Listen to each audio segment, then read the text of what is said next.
Autozone is a retailer and distributor of automotive replacement parts and accessories in the US, Mexico, and they have a tiny footprint in Brazil. The industry is highly fragmented, mature, and driven by the number of vehicles in use, the number of miles driven per vehicle, and the average age of vehicles, which management identifies as the most important metric for their business. And this has been a tailwind over the past decade, with the average age of vehicles increasing from 10.3 in 2008 up to 12.5 in 2023. They operate in two primary lines of business. The first is the do-it-yourself or retail segment, which makes up about 70% of sales. And although they do not perform repairs or major installations, their customer service and superior product availability are cornerstones of their value proposition to their customers. Their staff is trained and more than willing to help you diagnose a problem and install a part that you just bought from them if they have the skills to do so.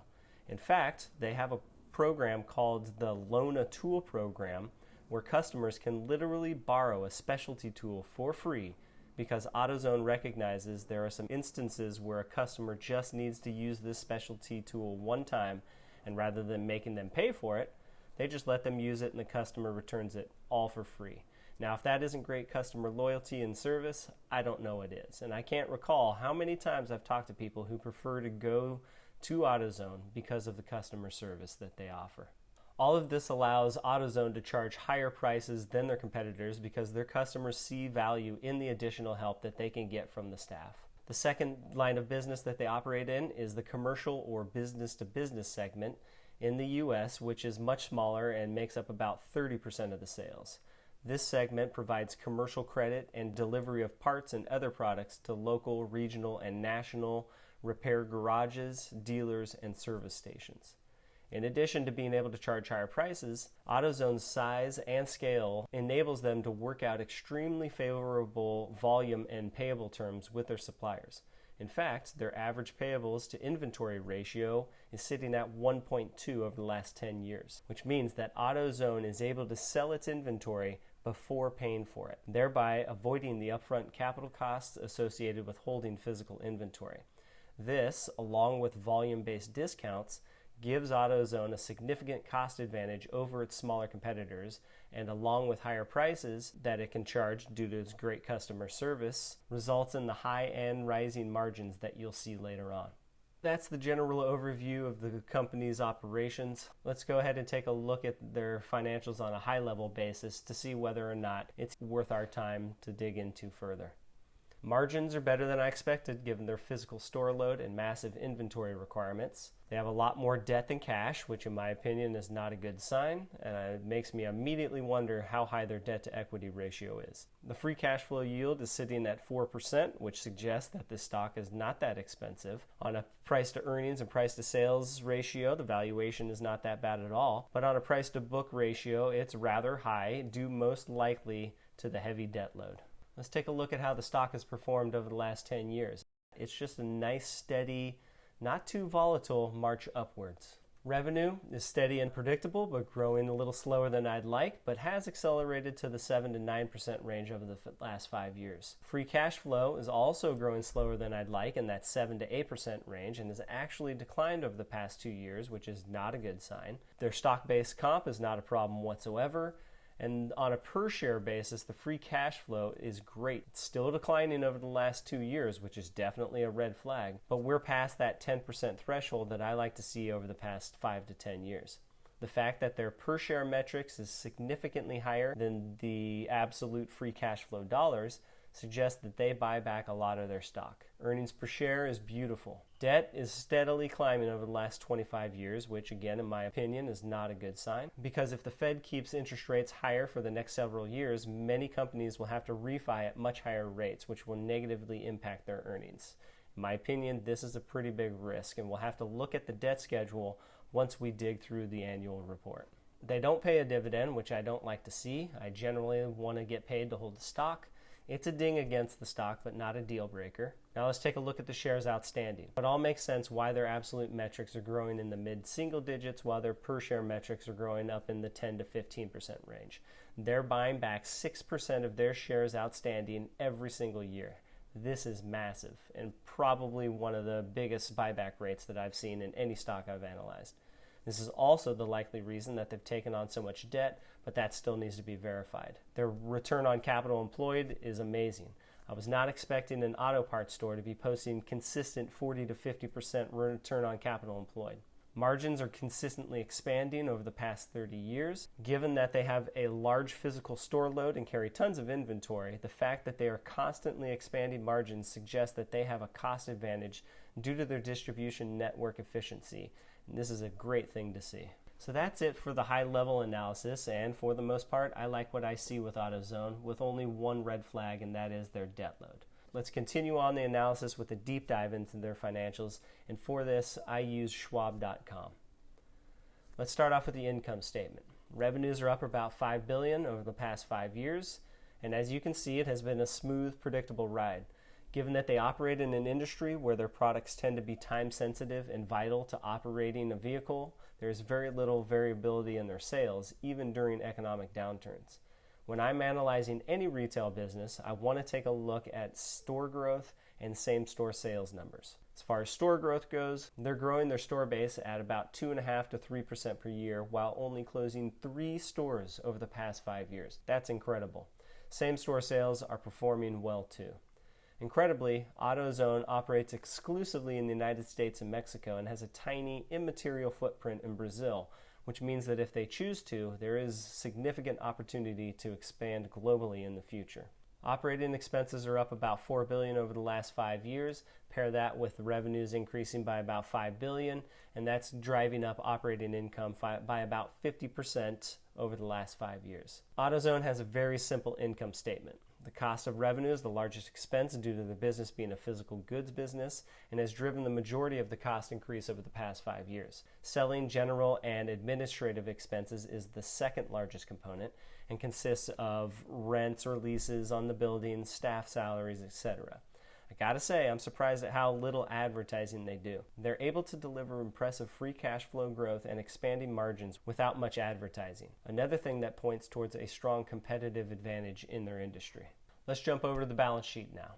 Assets have increased by about $6 billion, driven primarily by inventory and property, plant, and equipment. On the liability side, it's a story of debt, debt, and more debt, with liabilities growing by about $9 billion. This is not a good sign for the growth of their equity. Accounts payable and accrued expenses are growing rather quickly, and debt is up 50% over the past 5 years. These other liabilities are lease liabilities and are offset by a corresponding asset in the asset side, so there's no material impact from that.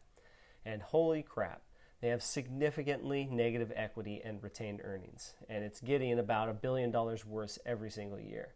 We're going to have to jump over to the annual report to figure out what's going on. It's most likely the debt that they're using to buy back such a large percent of their stock, but we need to verify. So what you're looking at here is the consolidated statement of stockholders' equity. It basically walks you through all the moving parts that make up stockholders' equity.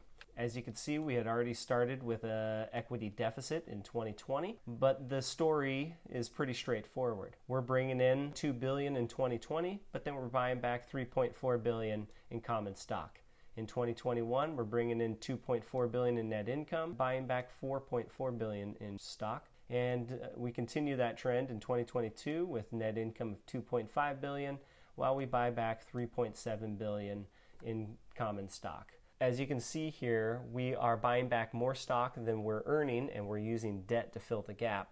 And so every single year, our equity gets more and more and more negative. Not something that I generally like to see. In a nutshell, they're using their earnings and accounts payable to fund their inventory cycle and to buy new property, plant, and equipment, while taking on excess debt and plowing every penny they can into share buybacks. This is the overwhelming driver of their amazing earnings per share growth over the past 30 years. It's true that their net income is growing nicely at about 10% per year, so there is a great, profitable company underneath.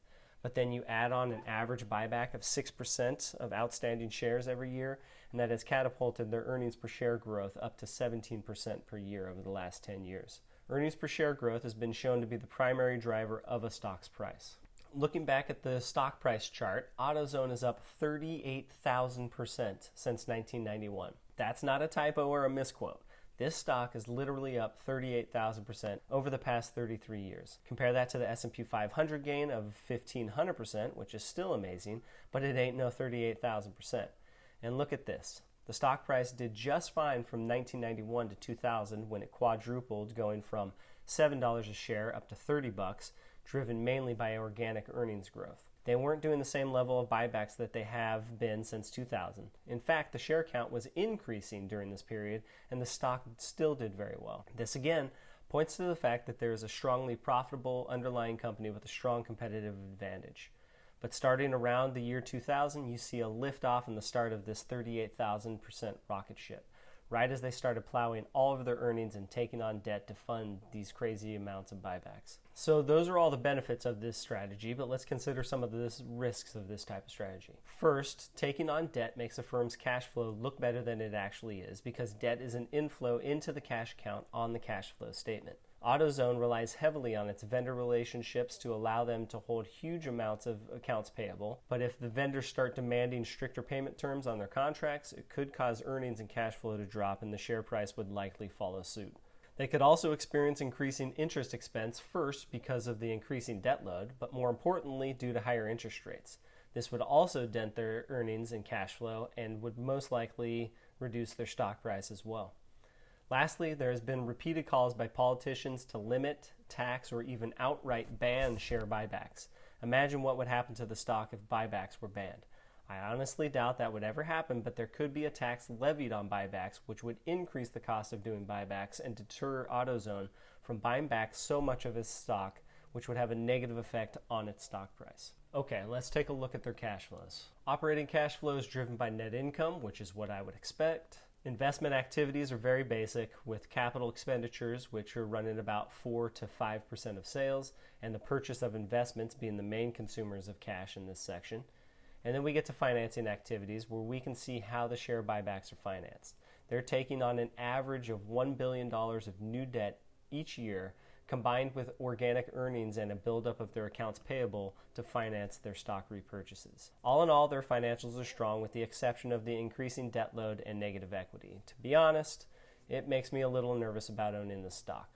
Let's take a look at how they stack up versus their competition. The first thing that sticks out to me is how low the daily volume is on all these auto parts, especially AutoZone at only 200,000 shares traded per day on average. Compare that to Meta, which trades an average of 12 million shares a day, Google 17 million, and even PayPal averages 8 million shares traded per day. There's definitely some liquidity concerns here with all these auto part stocks, but more so for AutoZone. Their profit margins are good compared to their competition, but we can't calculate the capital efficiency metrics because of their negative equity. They're middle of the pack in terms of earnings, sales, and cash flow valuation. They're slightly cheaper than their main competitor, O'Reilly. In terms of growth rates, they're growing faster than their competitors. Neither they or O'Reilly pay a dividend, and they're just as profitable as O'Reilly and much more profitable than the smaller competitors. All in all, they're better than the small competitors and about the same as O'Reilly. As we stand right now, this is a company I'm very interested in, but the risks related to their long-term debt load, their ballooning accounts payable, the potential for regulations around future buybacks, and the move towards electrical vehicles has me a little nervous, but not nervous enough to push this stock to the side. The last thing we need to do is to determine a fair value for this company. To do this, I look at Morningstar's fair value estimate, which comes in at $2,550 per share, and CFRA's fair value calculation comes in at $1,870 per share. Lastly, I run my own discounted cash flow model, which comes in at $3,398. Because of the risks that I outlined in this video, I want to have a larger margin of safety than I would with a Microsoft, a Visa, or other highly profitable, yet more conventionally managed company. So I'm going to use a 30% margin of safety, which means I'd only be willing to pay $2,379 for this stock. That's a 15% drop from where it currently trades, which means that I'll have to put it on my watch list and wait patiently until it drops. Well, that's it for this deep dive. Let me know what you think about AutoZone in the comments below. Also, please leave a comment about any other stocks you'd like me to analyze in the future, and I'll do my best to get around to it.